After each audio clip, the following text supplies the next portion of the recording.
형님, 이제 오세요. 외박하셨다면서요? 아버님이 어제 아침부터 그 누룽지탕 빼고 드신 게 없대요. 아니, 외박을 할 거면 저나 제 남편한테 말이라도 해주시던가요. 그러면 저희가 와서 아버님을 챙기잖아요. 그 여자는 짜증 섞인 목소리로 대꾸했습니다. 나는 고작 맏며느리라는 이유로 외박도 못하고 집에서 아버님만 보면서 살라 이거예요? 아버님 밥 다 준비해 놓고 하루 잠깐 비운 거예요. 아버님이 요새 제 식단이 싱겁다며 편식을 하셔서 괜히 더 안 드시고 시위하시는 거라니까요?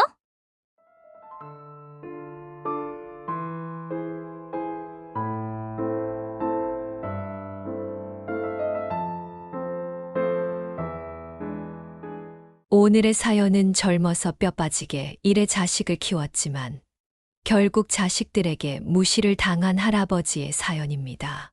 다 함께 사연 들어보시기 바랍니다. 사연을 듣고 난 후 각자의 의견을 댓글로 남겨주시기 바랍니다. 사소한 댓글이라도 사연자분에게 큰 힘이 될 수 있습니다. 일부 사연은 각색될 수 있습니다. 당신의 구독과 좋아요가 더 많은 이야기를 만듭니다. 알림 설정까지 하면 더 빠르게 사연을 볼 수 있습니다. 오늘 사연의 주인공 김남수 할아버지는 전라북도 군산에서 태어났습니다. 그는 가난한 집안의 장남으로 태어나 어린 시절부터 큰 책임감을 느꼈습니다. 할아버지의 부모님은 농사를 지으며 생계를 꾸려갔지만 가난은 늘 그들을 따라다녔습니다. 김남수 할아버지는 어려서부터 집안일을 돕기 위해 학교를 자주 빠져야 했습니다. 김남수 할아버지는 아침 일찍 일어나 소를 돌보거나 밭일을 거들었습니다. 겨울이 되면 마을 어귀에서 장작을 패며 손발이 얼어붙는 고통을 견뎌야 했습니다. 그런 그의 모습을 본 마을 사람들은 참으로 부지런한 아이구나라며 칭찬했지만 할아버지는 그저 가족을 위해 해야 할 일을 할 뿐이라고 생각했습니다. 그렇게 시간이 지나고 어른이 된 할아버지는 다양한 일자리를 찾아 나섰습니다.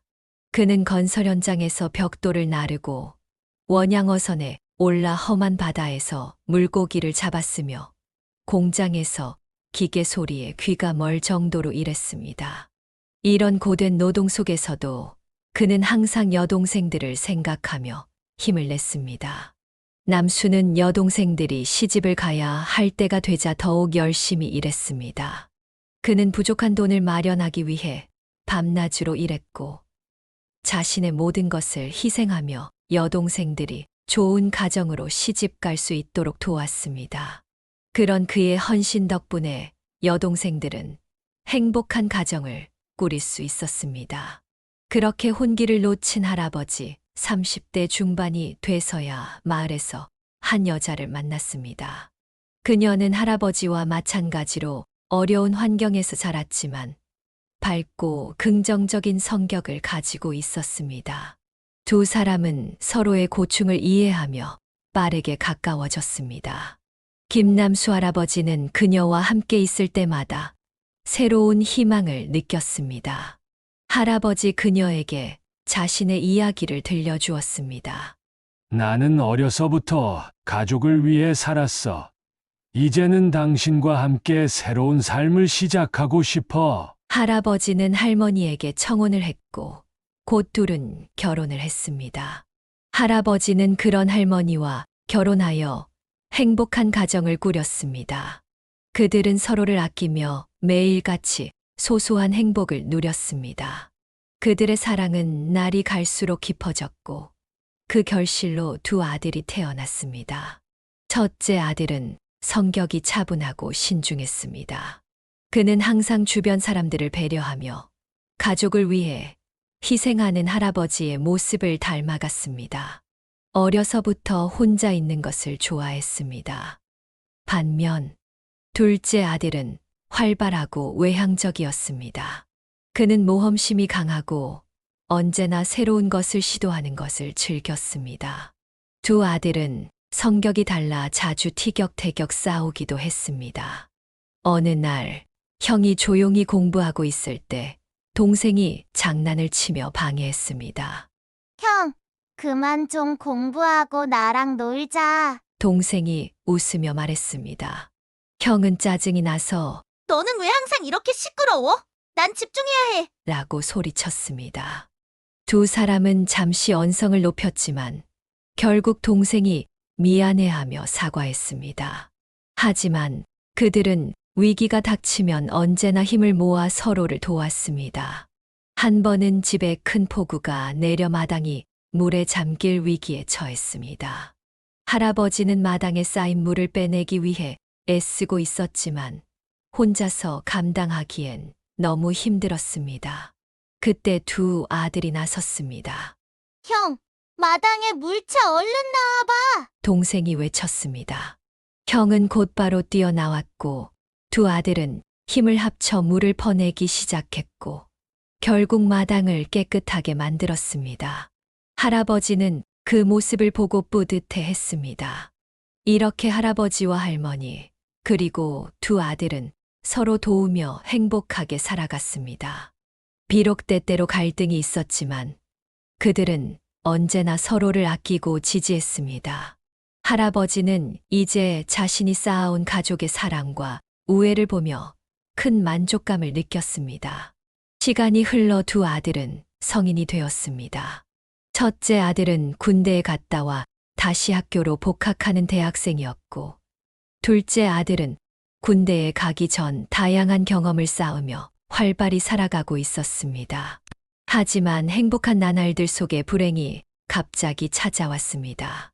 그동안 병원 신세를 지고 있던 할머니가 자궁암 진단을 받은 후 상태가 급격히 악화되었습니다. 가족들은 할머니를 돌보며 애쓰고 있었지만 병만은 끝내 그녀를 이기고 말았습니다. 할머니가 세상을 떠난 날, 가족들은 큰 충격과 슬픔에 빠졌습니다. 둘째 아들은 할머니의 손을 꼭 잡고 말없이 눈물만 흘렸습니다. 첫째 아들은 동생의 어깨를 감싸며 위로했습니다. 할아버지는 할머니의 유품을 정리하며 눈물을 참을 수 없었습니다. 그 후 둘째 아들은 군대에 입대할 준비를 하며 마음을 다잡았습니다. 둘째 아들은 군대에 입대하며 가족에게 작별 인사를 했습니다. 잘 다녀올게요. 걱정하지 마시고 형은 아버지 잘 모시고 있고. 할아버지는 눈물을 닦으며 말했습니다. 그래, 무사히 다녀오거라 지켜봉아. 할머니가 떠난 뒤 할아버지는 큰 슬픔에 잠겼지만 곧 후를 털고 다시 일어났습니다. 그는 할머니의 기억을 가슴에 품고 더욱 강한 의지로 살아가기 시작했습니다. 할아버지는 마을 사람들에게서 많은 위로를 받으며 일상으로 돌아갔습니다. 첫째 회사에서 승진을 해가며 자신의 위치를 확고히 했습니다. 둘째 아들은 군 복무를 마치고 사회에 나와 다양한 경험을 쌓았습니다. 그는 모험심이 강한 성격 덕분에 여러 직업을 거치며 자신의 길을 찾아갔습니다. 그러던 중 그는 한 여자를 만나 사랑에 빠졌습니다. 시간이 지나 두 아들은 각자의 자리에서 성공을 이루고 결혼을 했습니다. 첫째 아들은 대학교 동창과 둘째 아들은 사업을 하는데 거래처 직원과 결혼했습니다. 아들들의 결혼은 할아버지의 삶을 크게 변화시켰습니다. 무미건조하던 할아버지의 삶의 며느리들이 할아버지의 활력을 찾는데 도와줬습니다. 첫째 며느리는 법 없이도 살 정도로 정말 올곧고 바른 사람이었습니다. 특히 혼자 외로웠던 할아버지에게 정말 잘했죠. 여름 휴가철이 되면 첫째 며느리는 할아버지를 꼭 찾았습니다. 할아버지는 생전에 한 번도 해외여행을 가본 적이 없었는데 큰 며느리가 이 사실을 알고는 할아버지에게 전화를 걸었습니다. 아버님, 이번 여름에는 같이 일본으로 가요. 큰 며느리가 밝게 말했습니다. 할아버지는 처음엔 망설였습니다.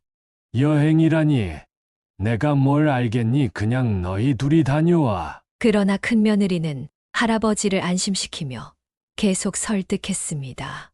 아버님, 저희와 함께 가시면 돼요. 모든 준비는 제가 다 할 테니 걱정 마세요. 일본에는 정말 아름다운 곳이 많아요. 아버님도 분명히 좋아하실 거예요. 결국 할아버지는 그녀의 진심에 마음이 움직였습니다.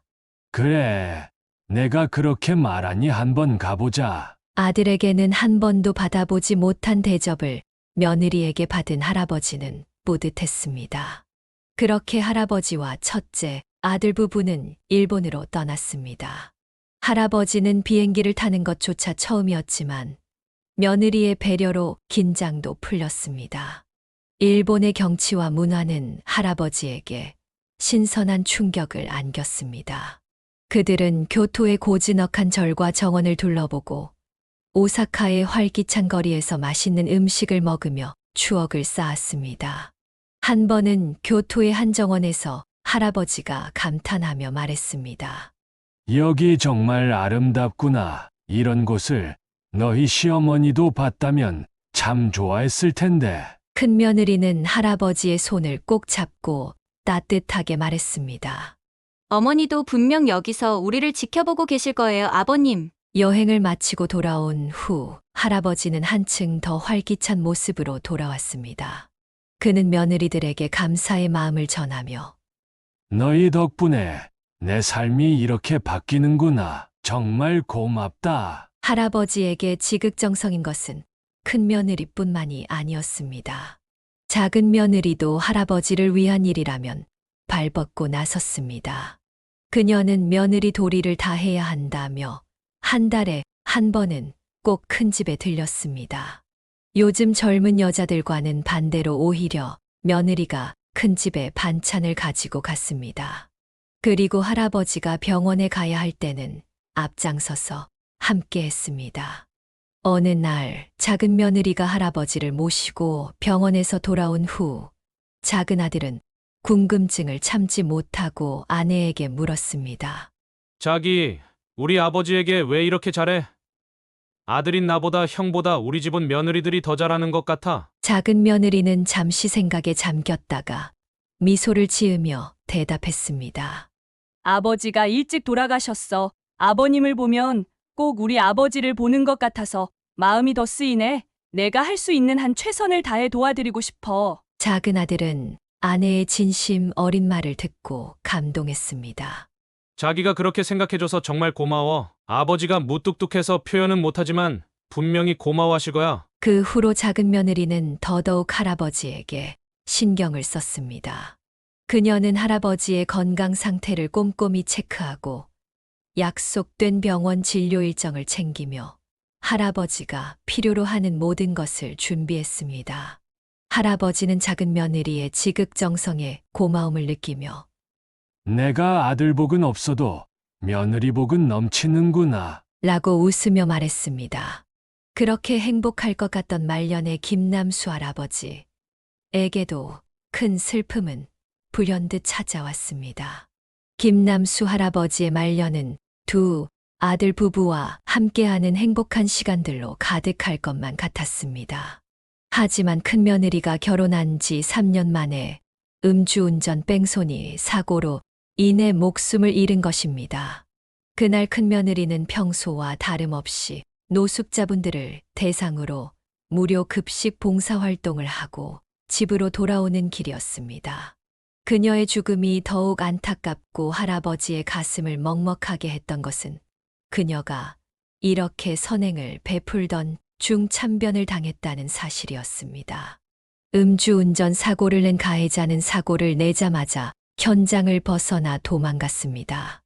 다행히 사건 현장을 목격한 택시 기사와 시민들이 경찰과 119에 신고하여 도망친 가해자는 결국 잡히고 큰며느리도 차가운 아스팔트 위가 아닌 병원으로 옮겨질 수 있었습니다.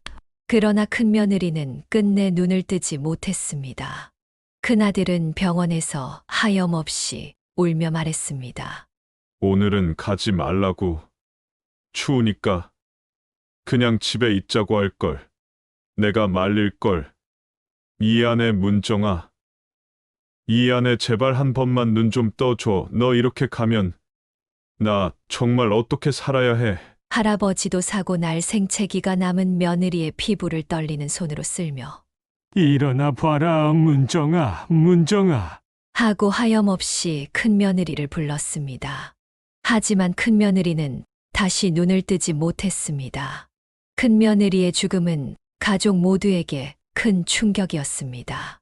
할아버지는 그동안 큰며느리가 보여준 따뜻한 마음과 헌신을 떠올리며 눈물을 멈출 수 없었습니다. 그렇게 착한 아이였는데 왜 이런 일이? 큰며느리가 사라진 시댁의 분위기는 그야말로 초상집이라고 할 수도 없이 우울하고 적막했습니다. 할아버지는 며칠 동안 알아누우셨고 음식을 아예 거부하셨습니다. 가슴이 답답해서 넘어가질 않는다며 눈물만 흘리셨습니다. 큰아들은 슬픔을 견디지 못해 술에 의존하기 시작했습니다. 그리고 큰며느리와 결혼하면서 끊었던 담배까지 다시 피기 시작했습니다. 둘째 며느리가 시댁을 방문할 때마다 큰아들이 하루 종일 피운 담배 연기로 집 안은 안개가 낀 것 같았습니다. 그러던 어느 날 사건이 터지고 말았습니다. 큰아들이 극단적인 선택을 시도했고 이를 할아버지가 발견하신 겁니다. 할아버지는 바로 둘째 아들에게 연락을 했고 둘째 아들은 구급차를 보낸 뒤 둘째 며느리에게 연락을 했습니다. 다행히 큰아들은 제때 병원으로 이송되어 목숨을 건질 수 있었지만 하루 동안 의식을 찾지 못하고 3일 동안 병원에 입원해야 했습니다. 큰아들이 정신을 차리지 못하고 있을 때 둘째 며느리가 할아버지를 모시고 병원에 갔습니다. 할아버지는 눈을 뜨지 못하는 큰아들을 보며 바닥에 주저앉아 아이처럼 엉엉 울었습니다. 이 미친놈아. 네가 뭐가 못나서 그런 선택을 해. 어떻게 부모 가슴에 이런 대못을 박을 수 있냐고. 이런 대못을 문정이가. 그 착한 문정이가 너 이러는 꼴 보면 좋아할 것 같아? 그 착한 애가 눈도 편하게 못 감고 좋은 곳으로 가지도 못할 거다. 다음 날 정신을 차린 큰아들은 잔뜩 가라앉고 쉰 목소리로 밤새 옆에서 자신을 간호한 할아버지께 죄송하다고 말했습니다. 아버지, 죄송해요. 제가 너무 어리석었어요. 할아버지는 큰아들의 손을 꼭 잡으며 눈물을 흘렸습니다. 다시는 이런 일이 없도록 해라. 마음 단단히 먹어라. 다행히 그날 후로 큰아들은 조금씩 기력을 회복하며 죽을 만큼 힘들었던 그 고통을 다른 가족들에게 2번이나 더 겪게 할 수 없다고 판단했는지 점점 일상을 회복하려고 노력했습니다. 물론 혼자만의 노력은 아니었습니다. 작은 아들 부부가 곁에서 자주 찾아가 도우며 큰 힘이 되어 주었습니다. 큰아들이 떠난 큰며느리 이야기를 하며 눈물을 흘리지 않기까지 2년이 걸렸습니다. 할아버지는 큰아들이 큰며느리와 사이가 좋고 큰며느리를 못 잊을 것이라고 생각했기에 재혼 소식을 전해올 거라고는 전혀 예상하지 못했습니다. 큰며느리가 떠나고 약 5년 정도 지났을 때 큰아들은 정말 급작스럽게 재혼 소식을 가족에게 꺼냈습니다. 작은 며느리와 작은아들은 축하하면서도 약간 당황스러웠지만 할아버지는 말할 것도 없이 기뻐했습니다. 평생 떠난 아내를 그리워하면서 혼자 살 것 같았던 아들이 또다시 제 짝을 만나 새로운 행복을 찾는다는 소식에 할아버지는 무척 기뻤습니다. 형, 어디서 만났는데? 그 여자는 형이 초혼 아닌 건 그 집에서 알아? 작은 아들이 물었습니다. 당연히 알지. 나 힘들 때 그 사람이 얼마나 위로를 해주고 의지가 됐는데. 큰아들은 미소를 지으며 대답했습니다. 나이는요? 뭐 하는 사람이에요? 작은 며느리가 궁금해하며 물었습니다. 나보다 8살 어리고 그냥 식당에서 서빙 일하고 있어. 뭐 이렇게 말로 하는 것보다 조만간 날 잡아서 소개시켜 줄게. 큰아들은 담담하게 말했습니다. 할아버지는 큰아들의 말을 듣고 환하게 웃으며 말했습니다. 그래. 나는 뭐든 다 좋다. 우리 아들만 행복하게 해준다면 뭐든 좋아. 아유, 잘 됐다. 잘 됐어. 할아버지는 일단 큰아들이 웃으면서 다시 행복이라는 말을 하니 꼬치꼬치 더 캐물을 순 없었고 새로 우리 가족이 될 그 여자를 만날 날을 기대했습니다. 그리고 그녀가 시댁으로 인사를 드리러 온 날 가족들은 당황할 수밖에 없었습니다. 큰아들이 데려온 그녀는 먼저 떠난 큰며느리와는 완전히 정반대의 타입이었습니다. 먼저 떠난 큰며느리는 원래 스타일이 수수하고 깔끔했습니다. 촌스러운 건 아니었지만 염색도 안 하고 늘 잘 어울리는 단발머리에 무채색 니트나 바지를 자주 입어서 오히려 더 세련된 느낌을 줬었습니다. 그런데 처음 만나게 된 그 여자는 얇고 높은 키리를 신은 모습으로 나타났습니다. 걷다가 잘못하면 발목이 바로 부러질 것 같은 높이의 키릴과 앉는 것도 불편해 보이는 짧은 치마, 밝은 갈색으로 물들인 긴 머리를 2배로 부풀려 말고 왔더군요. 입술도 새빨간 립스틱을 칠하고 왔습니다. 할아버지는 의아했습니다. 그 여자는 30대 중반인데도 아예 모아둔 돈이 한 푼도 없어서 결혼 준비를 모두 큰아들의 돈으로 한다는 것과 결혼식이 초혼인 사람이 무조건 가까운 친인척만 불러서 작게 식을 올린다고 한 것도 찝찝했습니다. 이런 문제들은 좀 고개가 갸웃하긴 했지만 그러려니 하고 넘길 수 있는 문제였습니다. 그래도 할아버지는 혼자가 된 큰아들과 행복하게 살겠다고 한 그 여자에게 고마웠습니다. 할아버지는 서둘러 결혼식을 올리라고 했고 곧 둘은 결혼을 했습니다. 결혼식은 큰 문제 없이 끝이 났고 큰아들이 할아버지를 모신다고 하여 할아버지는 큰아들 부부와 같이 살게 되었습니다. 새로 얻은 며느리는 그전 며느리들과 조금 달랐습니다. 조금 차갑게 느껴지긴 했지만 큰아들과 살아준다는 것에 만족하고 살만했습니다. 그런데 점점 큰며느리의 가면이 벗겨졌습니다. 할아버지는 그동안에 스트레스를 많이 받은 탓인지 몸이 더 약해졌고 거동이 불편해져 다른 사람이 도와주지 않으면 끼니를 거르기 일쑤였습니다. 결혼하기 전에는 할아버지를 잘 따르고 현모양처가 될 것이라고 했던 새 며느리의 말은 손바닥 뒤집듯 뒤집어졌습니다. 결혼한 여자가 걸핏하면 외박을 했고 할아버지의 식사는커녕 집안일도 하지 않은 채 밖으로 나돌았습니다. 그나마 먹을 거라고는 새 며느리가 먹다 남긴 배달 음식과 인스턴트 음식이 전부였습니다. 할아버지는 큰아들에게 말해볼까도 했습니다. 그런데 아들은 출장이 많아 집에 잘 들어오지 않는 상황이었고 아들에게 말해 아들과 며느리가 다시 싸우고 이혼한다고 하면 다시 아들이 혼자가 되는 게 싫었습니다. 그저 본인만 조금 참으면 된다고 생각한 할아버지는 묵묵하게 견디고 있었습니다. 그렇게 견디다 못해 결국 할아버지는 큰아들에게 말해봤지만 새며느리가 무슨 말을 한 건지 큰아들은 믿지 않았습니다. 그래서 할아버지는 마지막 희망인 작은 며느리에게 연락을 했습니다. 할아버지는 작은 며느리에게 문자를 보냈다, 지웠다를 반복했습니다. 그리고 니네 오지 않아도 될 거라고 말했습니다. 그런데 뭔가 이상한 분위기를 감지한 작은 며느리가 무작정 큰 집으로 찾아갔습니다. 작은 며느리가 큰 집에 들어오고 그녀는 깜짝 놀랐습니다. 문을 열고 할아버지의 방으로 가는데 살짝 열린 방문 틈으로 끙끙 앓는 소리가 들렸습니다. 그녀는 빠른 걸음으로 가서 방문을 열고 들어갔습니다. 그곳에는 얇은 이불 위에 누워서 배를 움켜쥐고 겨우 신음소리만 내는 할아버지가 계셨습니다. 작은 며느리는 웅크린 할아버지를 안고 말했습니다. 아버님, 제 말 들리세요? 왜 그러세요? 배가 아프세요? 한참 동안 앓는 소리만 내던 할아버지가 눈을 떠 그녀의 얼굴을 보더니 전혀 예상치 못한 말을 했습니다. 윤주야, 나 배가 너무 쓰리고 고프다. 뭐든 좋으니까 뭐 좀 먹을 것 좀 줘라. 아니다.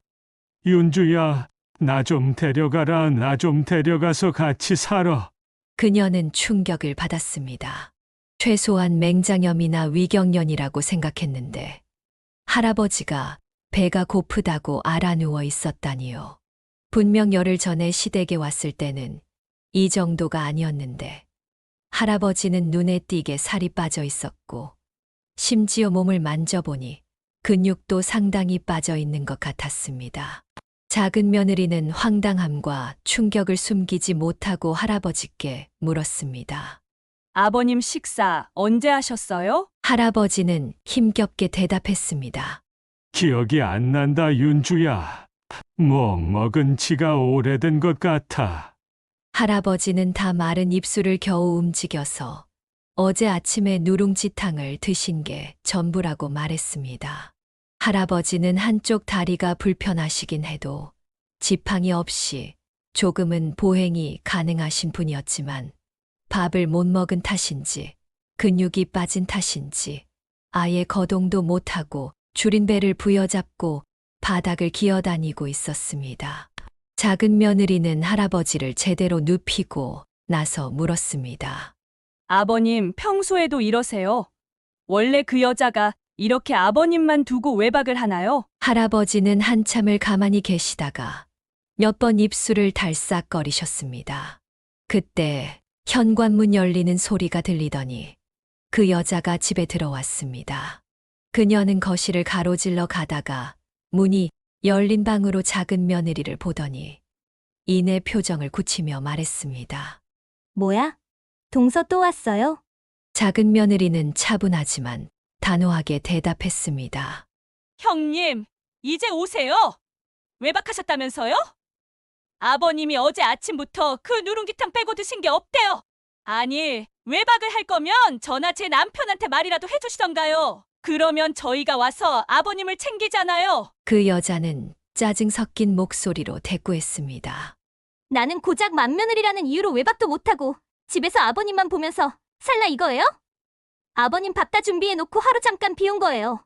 아버님이 요새 제 식단이 싱겁다며 편식을 하셔서 괜히 더 안 드시고 시위하시는 거라니까요? 작은 며느리는 화가 나서 말했습니다. 어떻게 제 말을 그렇게 꽈서 듣는지 모르겠네요. 분명히 말했죠. 그 전에 저희한테 언질이라도 줬으면 저희가 와서 아버님이 이 지경 될 때까지 놔두지 않았을 거라고. 그리고 뭐 시위요? 밥은 고사하고 아버님, 지금 병원에 가셔야 할 상황이라고요. 그 여자는 답답한 듯이 말했습니다. 그래서 이렇게 왔잖아요. 아버님한테 밥을 드리든 병원에 모시고 가든 알아서 하려고 지금 집에 왔는데 왜 사람을 이렇게 몰아가요? 작은 며느리는 화를 내듯 물었습니다. 저녁 7시 넘어서 저녁 식사나 병원에 모시고 갈 생각을 했다고요. 됐고요. 제가 아버님 응급실이든 모시고 갈 테니까 형님은 외박하느라 힘들었을 텐데 집에서 푹 쉬어요. 작은 며느리는 할아버지를 모시고 차로 가까운 병원 응급실에 갔습니다. 할아버지는 가벼운 영양실조 진단을 받으셨고 급하게 수액을 맞았습니다. 그때 작은 며느리는 더 이상 가만히 있어선 안 된다고 생각했습니다. 그 여자가 가족으로 들어온 이후 미심쩍은 기분과 눈앞에 자잘한 증거들을 더는 그냥 넘길 수 없었습니다. 수액을 맞으며 주무시다가 깬 할아버지께 작은 며느리는 물었습니다.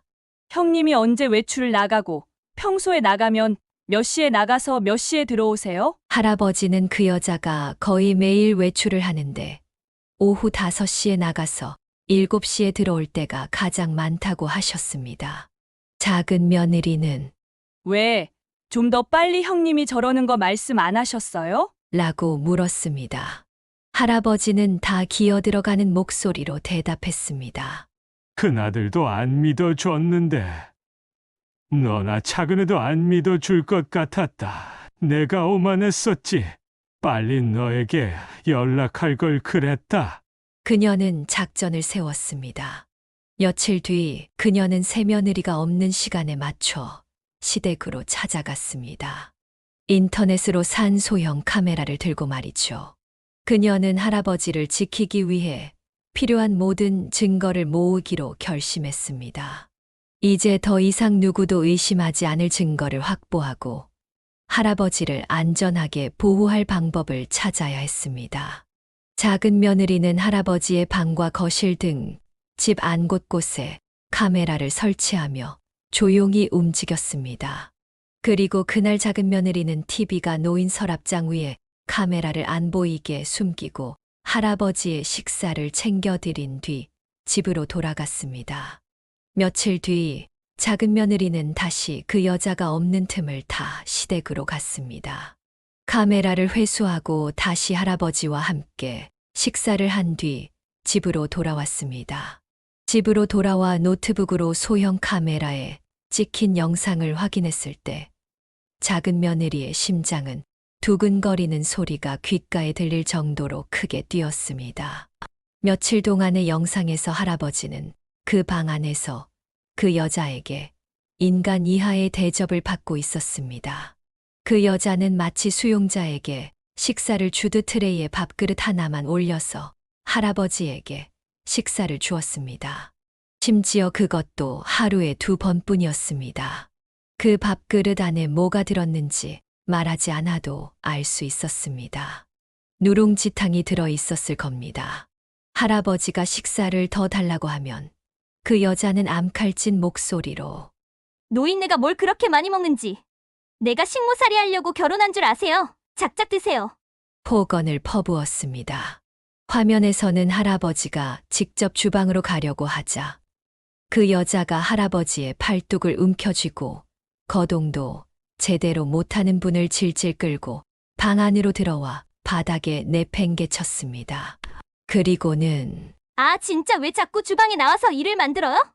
자꾸 이러면 아버님 못 모시니까. 그런 줄 알아요. 한 번만 더 이러시면 동선이든 양로원이든 갈 거니까 알아서 하세요. 라고 소리를 지르며 문을 꽝 닫고 나갔습니다. 작은 며느리는 분노와 충격으로 몸 안에 피가 부글부글 끓어오르는 것을 느꼈습니다.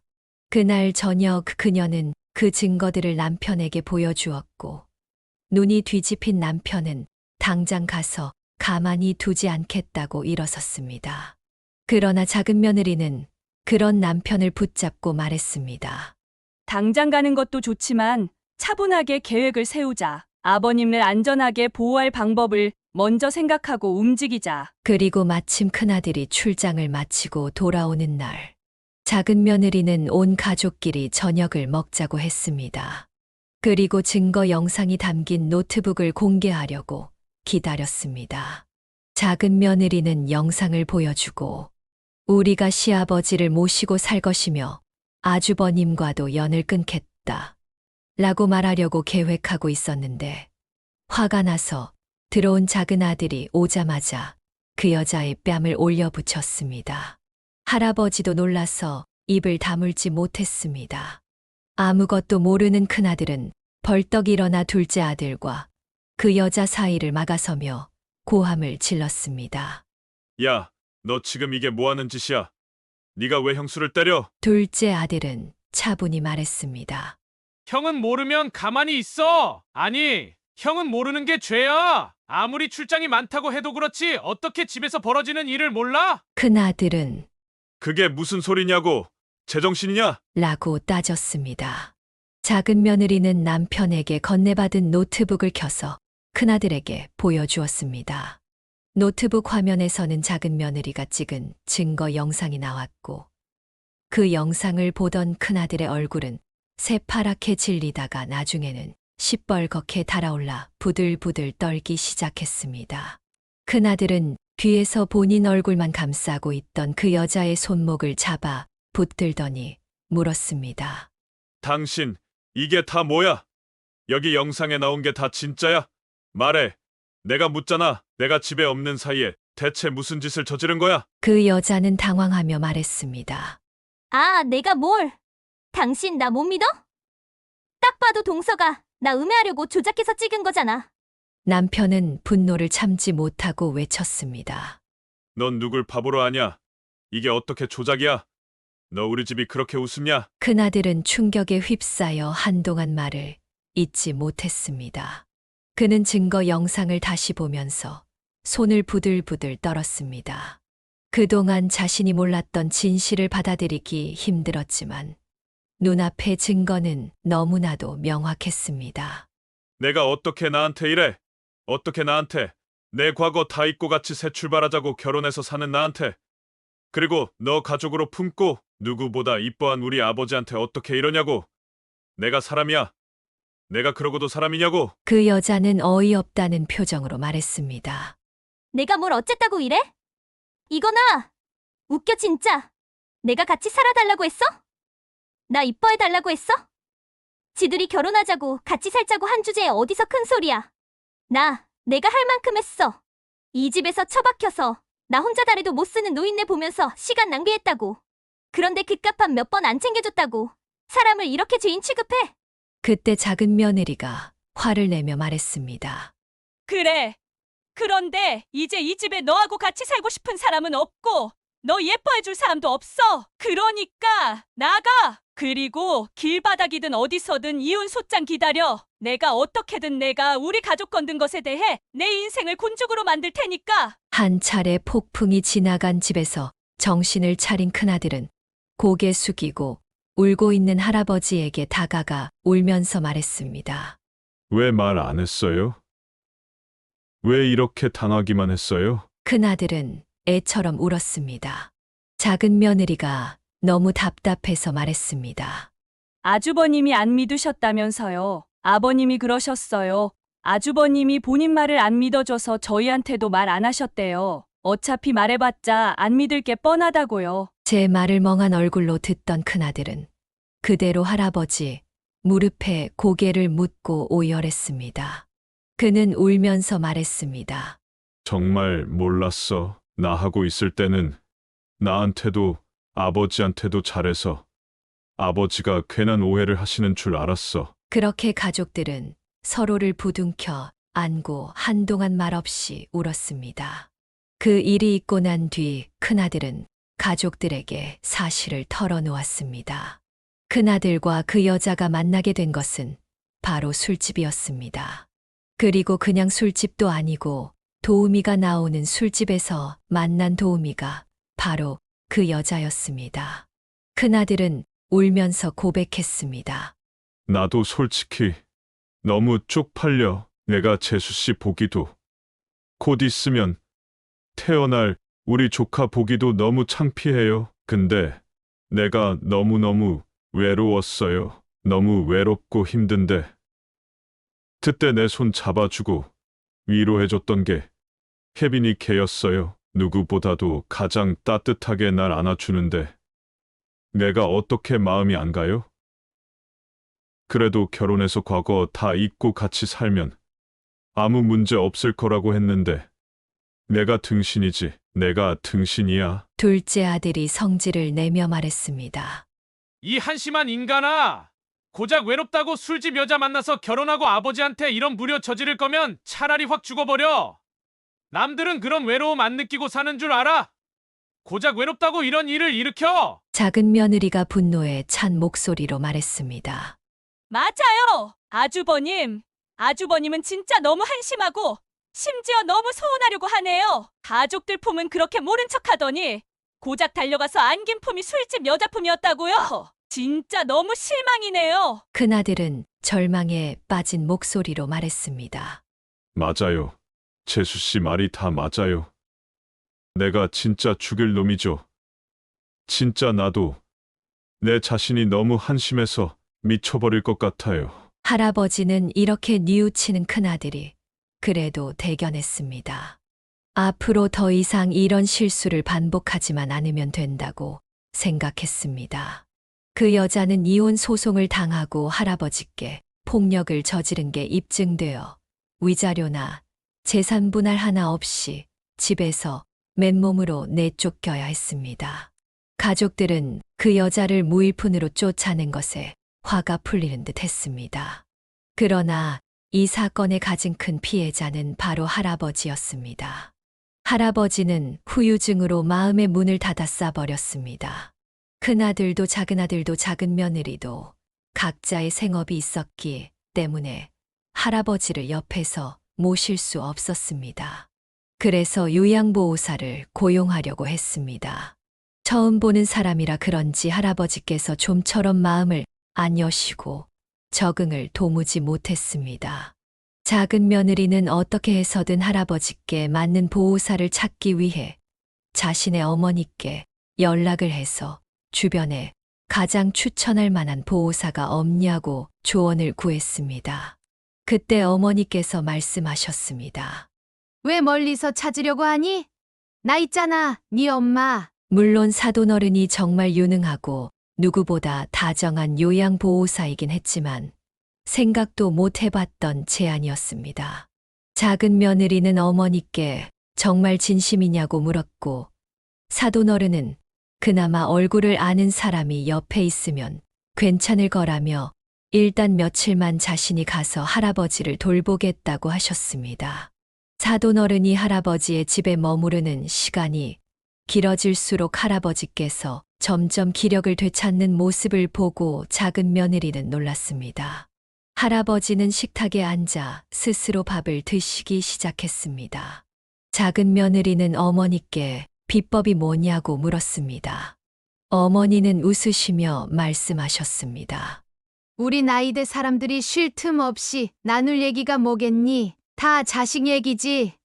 자식들 욕도 하고 한탄도 하고 그러다가도 어쨌든 내 새끼가 예쁘다라는 칭찬을 하면서 하루 종일 수다를 떨었단다. 그렇게 활력을 되찾으며 대화를 나누다 보니 자연스럽게 할아버지는 허기를 느끼셨고 스스로 밥을 드시게 되었습니다. 그 후로는 두 분이 같이 외출도 하시고 나가서 외식도 하시게 되었습니다. 그렇게 반년 동안 암울한 터널에 있던 할아버지를 세상 밖으로 다시 끄집어 낼 수 있게 되었습니다. 그 후로는 큰아들이 할아버지를 모셨습니다. 큰아들은 큰 결심을 했습니다. 출장이 너무 많은 지금 직장보다 집에서 근무할 수 있는 직장으로 옮기기로 했습니다. 큰아들은 말했습니다. 너나 재수 씨가 나한테 실망한 걸 알지만 난 정말 이번에는 잘해보고 싶어. 내가 잘못한 거 평생 사죄하면서 아버지 모실 거야. 다행히 할아버지도 끝까지 큰아들과 함께 사시겠다는 걸 택하시고 큰아들에게 두 번째 기회를 주셔서 지금까지 큰아들은 할아버지를 모시며 별탈 없이 살고 있습니다. 혹시라도 무슨 일이 생길 경우 작은 며느리가 있어 안심이 됩니다. 여기까지가 김남수 할아버지의 사연이었습니다. 어렸을 때부터 고생만 하던 김남수 할아버지. 행복이 다가오려고 하면 불행이 닥쳐오길 반복했습니다. 그러다 결국 행복하게 노년을 보낼 수 있게 되었습니다. 김남수 할아버지는 버릇처럼 하는 말이 있었는데 내가 자식 복은 없어도 며느리 복이 있어 라는 말처럼 며느리 덕에 행복하게 살고 있어 다행입니다. 할아버지의 사연을 보고 각자 의견을 댓글로 달아주시기 바랍니다. 사소한 의견이어도 사연자분들에게 큰 희망이 될 수 있습니다.